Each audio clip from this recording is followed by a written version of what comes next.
In 1972, the world of professional hockey received an eye-popping awakening.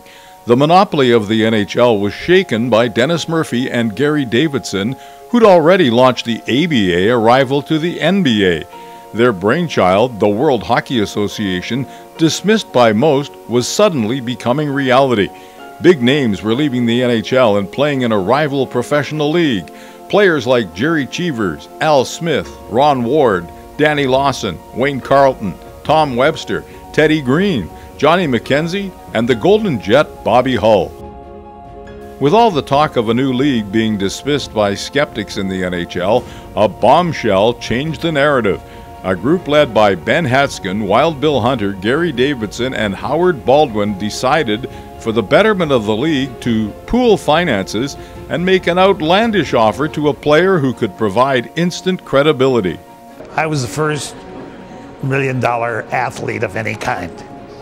And it was all in jest. I said, how about this?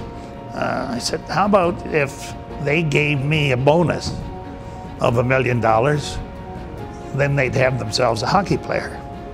Now, not thinking real clearly, just wanting to get them off my back and kind of saying that as a jest. Ha ha.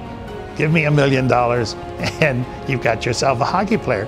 Knowing at that time there's never been a $1 million player of any kind. He was given $1 million check for a signing bonus. Everybody was meant to kick in their pro rata share.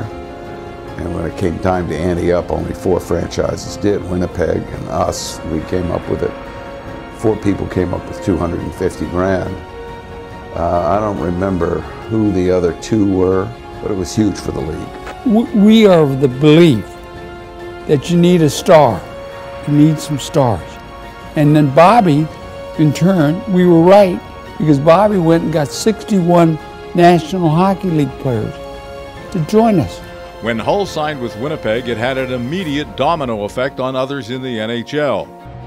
Well, you know, when you see a player of Bobby Hull's talent, his name, his recognition, you see him jumping from the National Hockey League to the WHA, it made it a lot easier transition for people like myself to make the move as well. I know that one organization in the NHL, after I signed, went to each one of their players and upgraded their salaries 3 times without asking questions. That was just one team in the NHL. John Bassett, who owned the Toronto Toros, he came to me one day and he asked me what I was making with the Toronto Maple Leafs, and he told me he wanted me to jump to the Toronto Toros. And he said, what are you making? So I told him, and he just looked at me, he says, I'll double your salary and I'll give you a 5-year contract. I said, are you serious? He said, I'm dead serious. And that was the negotiations for me to jump to the WHA. Naturally, the National Hockey League was upset by Hull's signing in the fledgling league. They took it so far as to get an injunction against him starting the season in Winnipeg, and that ultimately led to the WHA and Hull taking the issue to court. We got a black judge down in Philadelphia by the name of Higginbotham. And I'll never forget what the judge said. Nobody owns nobody. And as soon as Judge Higginbotham said, nobody owns nobody, I said, the ball's in our court now. In November of 1972, a U.S. District Court in Philadelphia ruled in favor of the World Hockey Association and Bobby Hull and placed an injunction against the NHL, preventing it from enforcing the reserve clause.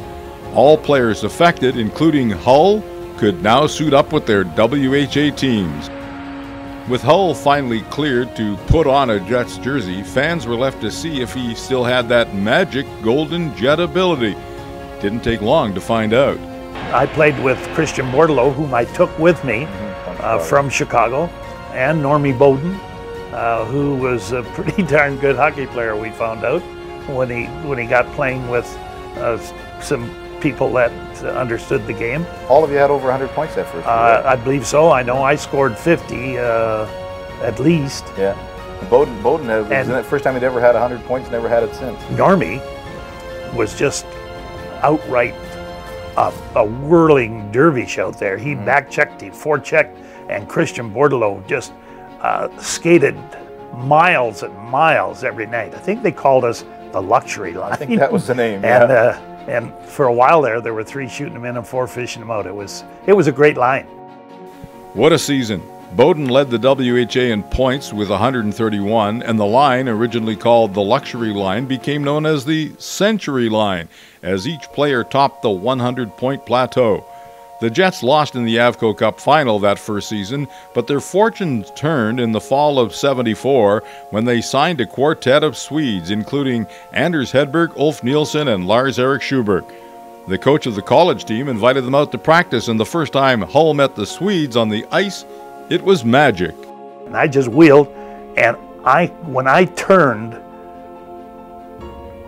those 2 kids came out of that corner like they were shot out of a howitzer. And it was bing, bing, bing, bing in the net. Next shift, the same. Bing, bing, bing, up the ice, in the net. We never raced up the ice without putting the puck in the net.